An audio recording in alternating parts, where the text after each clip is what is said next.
नमस्कार दोस्तों, और हमारे साथ इस असाधारण यात्रा पर जुड़े, जहां हम सर्दियों के मौसम में प्रदूषण के बढ़ते स्तर के पीछे के कारणों का पता लगाते हैं। जैसे ही हवा में ठंडक घुलती है और दिन छोटे होने लगते हैं, हमारे शहरों और कस्बों के ऊपर एक अदृश्य खतरा मंडराने लगता है, प्रदूषण। Welcome to our explainer video on why pollution levels often rise in winter. Today, we'll uncover the key factors contributing to this seasonal phenomenon. सर्दियों में जमीन के पास की हवा ठंडी और भारी हो जाती है, लेकिन ऊपर की हवा गर्म रहती है। हवा की ये परत, जिसे व्युत्क्रम परत कहते हैं, एक ढक्कन की तरह काम करती है। ये प्रदूषण को ऊपर उठने और फैलने से रोकती है। जैसे ही ठंडी, भारी हवा जमीन के पास फंस जाती है, ये गाड़ियों, कारखानों और दूसरे प्रदूषण के स्रोतों से निकलने वाले धुएं को जकड़ लेती है। ये प्रदूषक, जैसे धूल के कण, नाइट्रोजन ऑक्साइड और हानिकारक गैसें, हमारे फेफड़ों में जलन और स्वास्थ्य पर बुरा असर डाल सकते हैं। ठंडी हवा, जो आमतौर पर प्रदूषण को फैलाने में मदद करती है, अब जाल में फंस गई है। इससे एक घुटन भरा माहौल बनता है, जो सांस लेना मुश्किल और खतरनाक भी बना सकता है। तापमान उलट का असर इस बात से और बढ़ जाता है कि ये कई दिनों या हफ्तों तक रह सकते हैं। इससे प्रदूषकों को खतरनाक स्तर तक जमा होने का समय मिल जाता है। सर्दियों में तापमान उलट की घटना प्रदूषण को कम करने और लोगों के स्वास्थ्य की रक्षा के लिए प्रभावी योजनाओं की जरूरत पर जोर देती है। जैसे जैसे सर्दी आती है और तापमान गिरता है, हम खुद को गर्म रखने के लिए हीटर का इस्तेमाल करने लगते हैं। हालांकि गर्मी की यह तलाश एक कीमत पर आती है। बिजली बनाने और हमारे घरों को गर्म करने के लिए कोयले जैसे ईंधन जलाने से हवा में बहुत सारा प्रदूषण फैलता है। बिजली संयंत्र, जो हमारी बिजली की जरूरतों को पूरा करते हैं, अक्सर कोयले जैसे ईंधन पर बहुत ज्यादा निर्भर करते हैं। ये ईंधन जलने पर हवा में धूल के कण, सल्फर डाइऑक्साइड और नाइट्रोजन ऑक्साइड छोड़ते हैं। इसके अलावा बहुत से घरों में इस्तेमाल होने वाले हीटर, जैसे लकड़ी या कोयले से जलने वाले चूल्हे, भी वायु प्रदूषण बढ़ाते हैं। वायु प्रदूषण में हीटर के योगदान को कम करने के लिए बिजली की बचत और नए ऊर्जा स्रोतों का इस्तेमाल जरूरी है। इसके अलावा सौर और पवन ऊर्जा जैसे नए ऊर्जा स्रोतों का इस्तेमाल हमारे हीटर को चलाने के लिए कोयले पर हमारी निर्भरता को कम कर सकता है और हवा की गुणवत्ता में सुधार कर सकता है। सर्दियों में हवा और धूप की कमी प्रदूषण को फैलाने और कम करने की प्रकृति की क्षमता को प्रभावित करती है, जिससे ये खतरनाक स्तर तक जमा हो जाते हैं।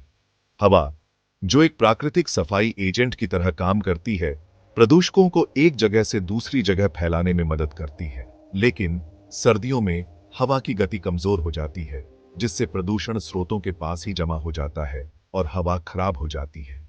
इसके अलावा धूप की तीव्रता और अवधि में कमी सर्दियों में प्रदूषण के स्तर को बढ़ाने में योगदान देती है। यूवी विकिरण की यह कमी जमीनी स्तर के ओजोन के निर्माण के लिए भी जिम्मेदार है। ये एक हानिकारक वायु प्रदूषक है, जो सांस लेने में तकलीफ बढ़ा सकता है। हवा और धूप की कमी के कारण सर्दियां प्रदूषकों के लिए एक जाल बन जाती है, जिससे खराब हवा और उससे होने वाले स्वास्थ्य जोखिम बने रहते हैं। वाहनों से उच्च उत्सर्जन, सर्दी ड्राइविंग का प्रभाव। सर्दियों में वाहन आवाजाही का एक अहम हिस्सा होने के नाते प्रदूषण में काफी हद तक इजाफा करते हैं, जिससे पहले से ही खराब वायु गुणवत्ता और खराब हो जाती है। ठंड के कारण इंजन ठीक से काम नहीं करते और गाड़ियां ज्यादा पेट्रोल या डीजल जलाती हैं। इस दौरान उत्प्रेरक कन्वर्टर, जो धुएं से प्रदूषकों को कम करते हैं, कम प्रभावी होते हैं, जिससे हानिकारक धुआं ज्यादा निकलता है। इसके अलावा सर्दियों में बर्फ हटाने के लिए सड़कों पर नमक और अन्य रसायनों का उपयोग वाहन के धुएं को बढ़ा सकता है।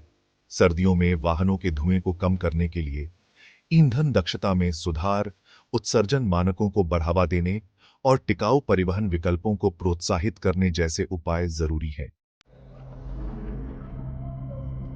बायोमास और कृषि अवशेषों का जलना एक व्यापक अभ्यास के परिणाम। दुनिया के कई हिस्सों में, खासकर गांवों में, खाना पकाने और गर्मी के लिए लकड़ी, फसलों के अवशेष और गोबर जलाना आम बात है। बायोमास जैसे लकड़ी, फसल के अवशेष और गोबर जलने पर कई तरह के वायु प्रदूषक छोड़ते हैं, जिनमें कार्बन डाइऑक्साइड, जल वाष्प और अन्य प्रदूषक शामिल हैं। बायोमास जलाने से निकलने वाला सबसे खतरनाक प्रदूषक पार्टिकुलेट मैटर पीएम है। ये छोटे कण और बूंदें फेफड़ों में गहराई तक जा सकते हैं और खून में मिल सकते हैं। बायोमास जलाने से carbon monoxide CO, nitrogen oxide NOx और वाष्पशील कार्बनिक यौगिक VOC जैसे अन्य हानिकारक प्रदूषक भी निकलते हैं। सर्दियों में जब तापमान गिरता है और तापमान उलट ज्यादा होता है तो बायोमास जलाने से होने वाला वायु प्रदूषण और भी बढ़ जाता है। बायोमास और कृषि अवशेषों को जलाने से होने वाले वायु प्रदूषण को कम करने के लिए स्वच्छ खाना पकाने और हीटिंग के तरीकों को बढ़ावा देना, खेती के तरीकों में सुधार करना और बायोमास के दूसरे उपयोगों को प्रोत्साहित करना जैसे उपाय जरूरी हैं। साफ ऊर्जा स्रोत उपलब्ध करा के किसानों को अपने खेतों में फसल के अवशेष जलाने के विकल्प देकर और लोगों को वायु प्रदूषण के खतरों के बारे में शिक्षित करके हम बायोमास जलाने से होने वाले स्वास्थ्य जोखिमों को कम कर सकते हैं और हवा की गुणवत्ता में सुधार कर सकते हैं। औद्योगिक उत्सर्जन सर्दियों के महीनों के दौरान एक बढ़ा हुआ बोझ। उद्योग आर्थिक विकास के लिए जरूरी है, लेकिन ये वायु प्रदूषण में काफी हद तक योगदान करते हैं और ये योगदान सर्दियों में बढ़ जाता है। सर्दियों में बिजली की ज्यादा मांग के कारण कारखानों में काम ज्यादा होता है, जिससे प्रदूषण बढ़ता है। कुछ उद्योग जैसे निर्माण और उत्पादन सर्दियों में अपनी कार्य प्रणाली के कारण प्रदूषण में वृद्धि का अनुभव कर सकते हैं। इसके अलावा सर्दियों में कुछ उद्योगों में कच्चे माल और ईंधन के प्रकारों में बदलाव से भी वायु प्रदूषण बढ़ सकता है।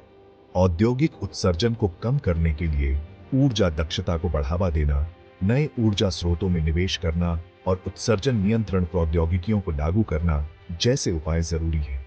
उद्योग ऊर्जा कुशल उपकरणों और प्रक्रियाओं में निवेश करके नए ऊर्जा स्रोतों जैसे सौर या पवन ऊर्जा पर स्विच करके और अपने उत्सर्जन को कम करने के लिए स्क्रबर या बैग हाउस जैसी तकनीकों को स्थापित करके अपनी पर्यावरणीय पदचिह्न को कम कर सकते हैं।